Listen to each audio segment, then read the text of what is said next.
అయిపోయినట్టే, శీర్షపద్యం అయిపోయిందంటే. సో గుర్తుపెట్టుకో,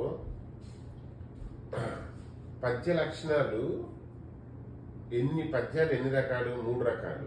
ఏంటవి? వృత్తాలు, జాతులు, ఉపజాతులు.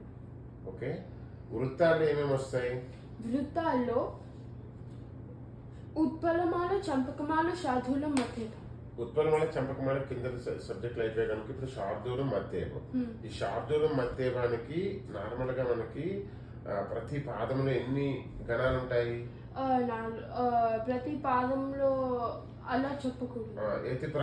లక్షణాలు చెప్పని, వరుసగా లక్షణాలు చెప్పు. శార్దూలం, మధ్యమం అవన్నీ చెప్పేశారు.